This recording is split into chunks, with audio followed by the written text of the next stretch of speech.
Howdy, everybody. We're going to make us a good supper today. We're going to keep us a scrap bowl in front of us. We're going to wash our celery. We're going to chop our celery up. And you do this big or little as you want to. There ain't no right or wrong way.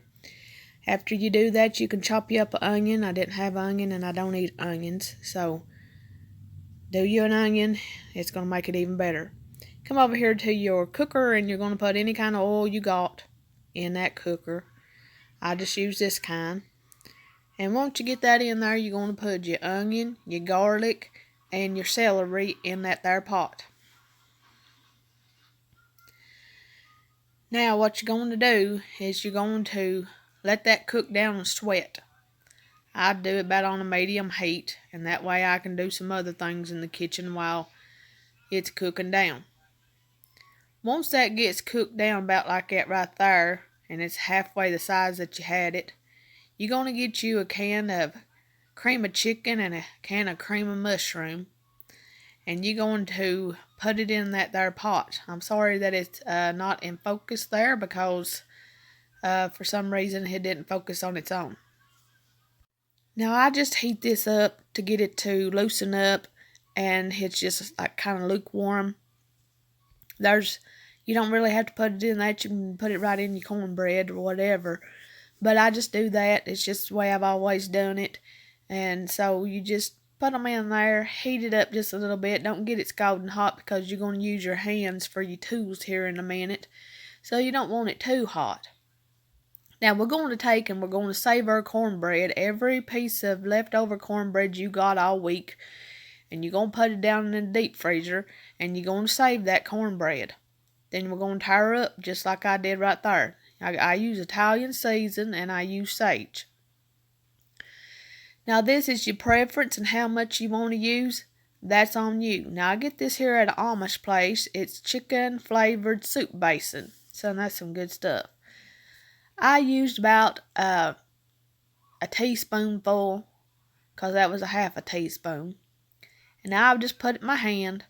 And I put it on there, and I think, well, that might not be enough. Let's give it a little bit more.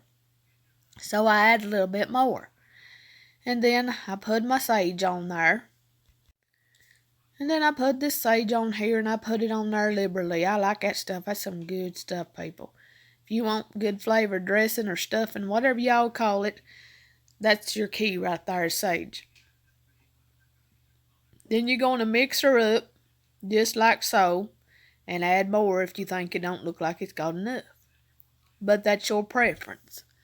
So, we're going to just mix her back up again. And we're going to take another good look at her. And see what she looks like. Then we're going to go over there at the stove. And we're going to get that there wet mixture that we made. And we're going to pour that on top. Now, just do a little bit at a time. Because it depends on how much bread you got. How much you're going to use.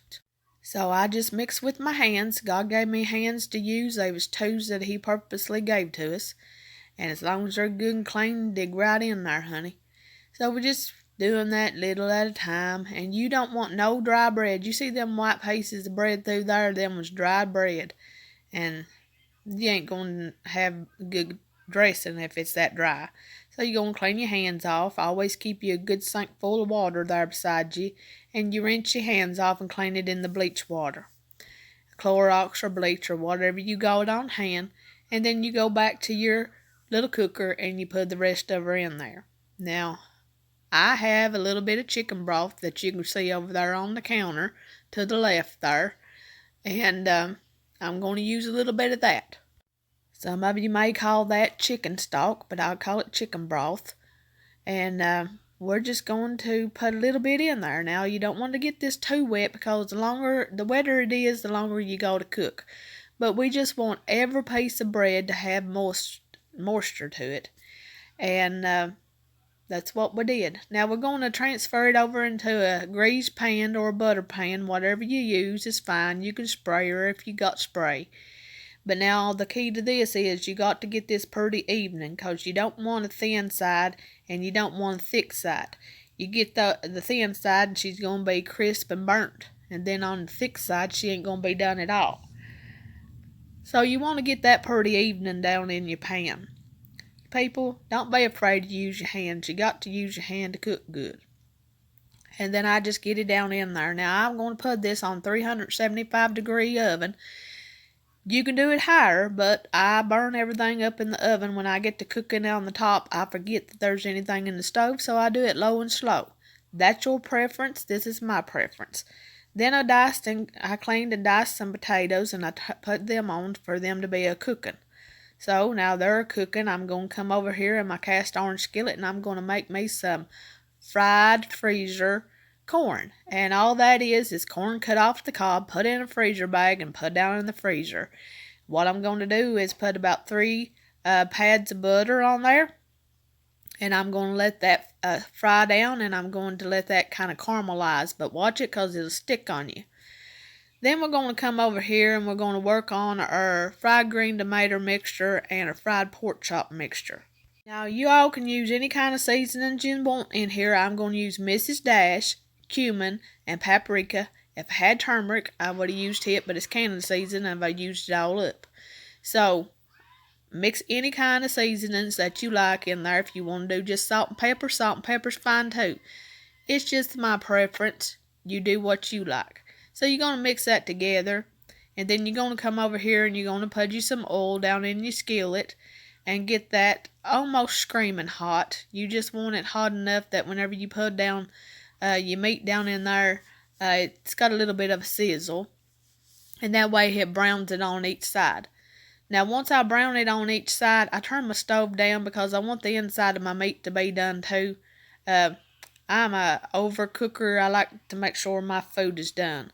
So, I'll tell y'all a story about that later on. One time, I tried to do it like these people do, just slap it on there and take it off, and I got sick of the dog. I'll never do that again. I got salmonella poison.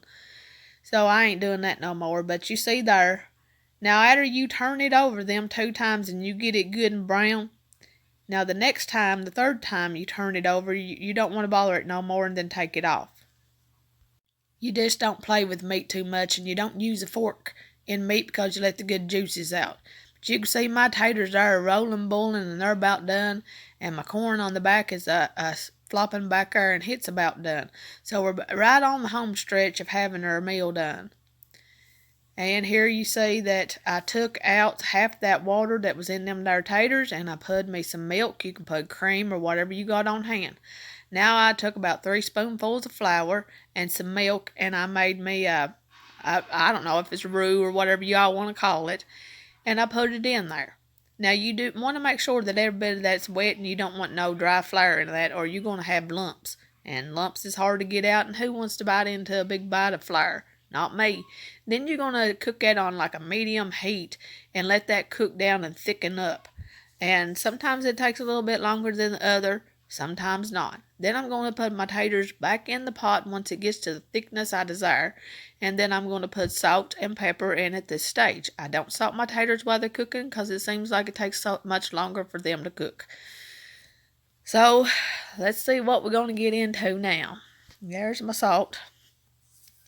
I think we're going to fry our green tomatoes next, if I remember right. I'm doing a voiceover because I had to have the fan on above the stove, and it just cut me out and drowned me out, and you couldn't hear nothing I said. I'm all nasally today because I've been out working with some hay, and it's just, whoo, children. My sinuses is bothering me.